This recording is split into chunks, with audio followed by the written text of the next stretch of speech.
It all started in 1559, on a day cloaked in joyful exuberance. For a marriage was taking place between Philip II and Henry II's daughter at a ripe age of 13.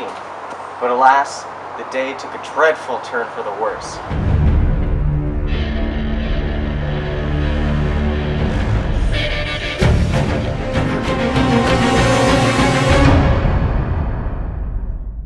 Henry II was mortally wounded in a freakish jousting accident. This unforeseen event brought to the throne his sickly 13-year-old son, Francis II, who died after only a year upon the vacated throne. Little did anyone know that this poor boy's death would change everything.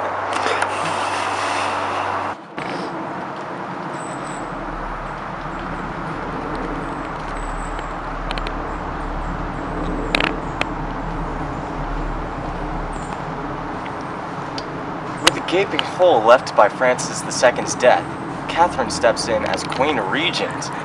Her first matter of business was to issue the January Edict, granting Protestants freedom to worship.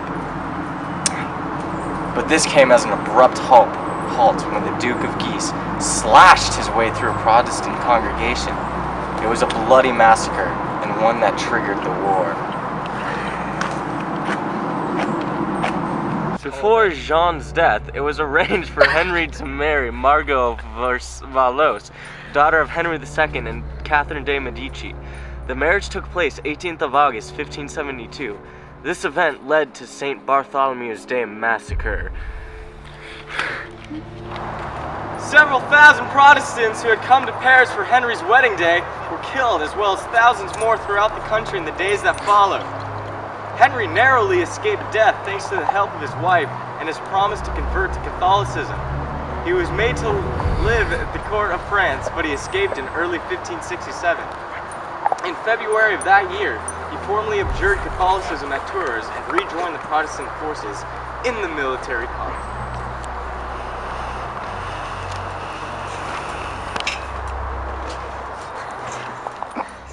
Two Henrys conspired to kill Henry Navarre, Margaret's illustrious lover. She was meant to marry Henry Bourbon. Henry III and Henry Guise were the two conspiring.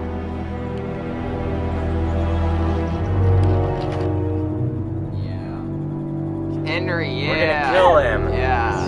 Yes. Killing Henry. Yes, killing Henry. Yeah. A crazed monk kills Henry III of France. Henry of Guise is converted to Catholicism. Paris IV the Mass. The Edict of Nantes, issued on 13th of April, 1598 by Henry IV of France, granted the Calvinist Protestants of France, also known as Huguenots, substantial rights in a nation still considered essentially Catholic. In the edict, Henry aimed primarily to promote civil unity. The edict separated civil from religious unity, treated some Protestants for the first time as more schismatics and heretics, and opened a path for secularism and tolerance. In offering general freedom of consciousness to individuals, the edict offered many specific concessions to the Protestants, such as amnesty and reinstatement of their civil rights, including the right to work in any field or for the state, and to bring grievances directly to the king. It marked the end of the religious wars that had afflicted France during the second half of the 16th century.